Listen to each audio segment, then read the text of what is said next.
Beberapa waktu yang lalu ada yang membahas tentang apa itu khilafah. Ada yang berpendapat bahwa dia kemudian mengartikan khilafah itu sebagai semata-mata sebuah sistem negara. Sehingga kemudian dia menganggap bahwa semua negara itu juga sudah berkhilafah karena negara itu sudah mempunyai sistem. Padahal khilafah yang dimaksud itu bukan semata-mata sistem, tapi sistem yang dimaksud adalah sistem negara berdasarkan Islam.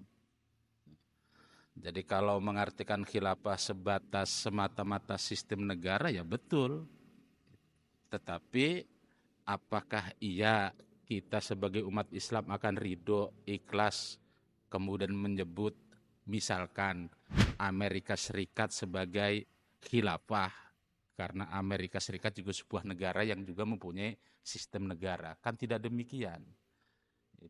Ditambah lagi, memaknai khilafah itu tidak boleh seenaknya sendiri, tidak boleh sembarangan.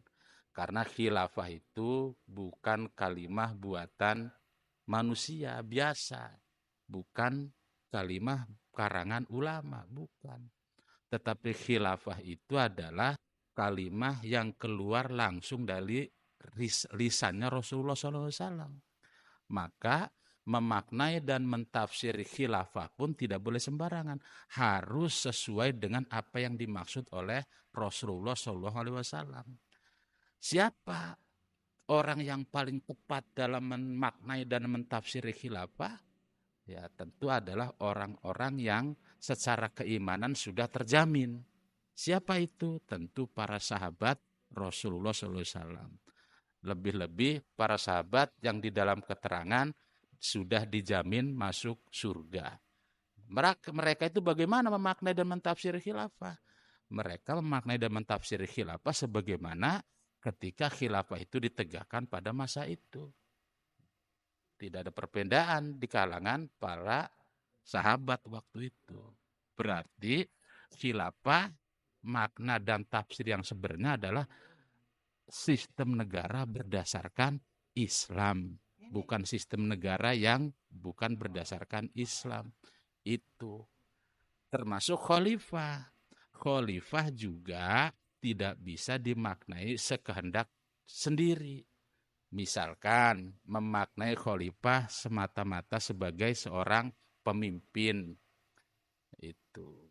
Kalau memaknai khalifah semata-mata sebagai pemimpin, ya maka benar semua orang pemimpin itu disebut khalifah.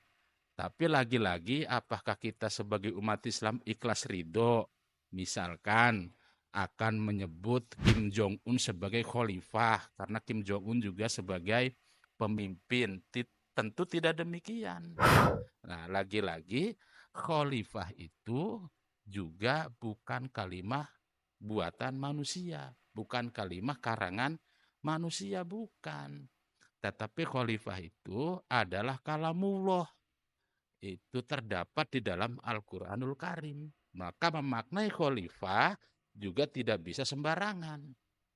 Itu. Lagi-lagi, siapa yang tepat dalam memaknai dan mentafsiri khalifah?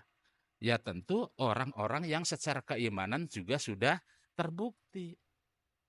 Siapa itu? Tentu para sahabat diantaranya yang sudah teruji keimanannya juga sudah ada jaminan masuk surga. Mereka memaknai dan mentafsiri khalifah ya seperti itu. Maka ketika Sayyidina Abu Bakar Siddiq menjadi khalifah tidak ada perbedaan apa pendapat di antara para sahabat waktu itu. Kemudian enggak itu bukan khalifah, itu Abu Bakar Siddiq saja. Semua sependapat bahwa Abu Bakar Siddiq itu adalah khalifah. Termasuk selanjutnya Umar bin Khattab, Utsman bin Affan, Ali bin Abi Thalib disebut sebagai khalifah. Sehingga siapa itu khalifah? Khalifah adalah seorang pemimpin yang melaksanakan hukum-hukum Islam, yang menegakkan hukum-hukum Islam. Kalau pemimpin yang tidak bisa menegakkan hukum Islam, pemimpin yang tidak menerapkan hukum Islam, ya tidak bisa disebut khalifah. Seperti itu.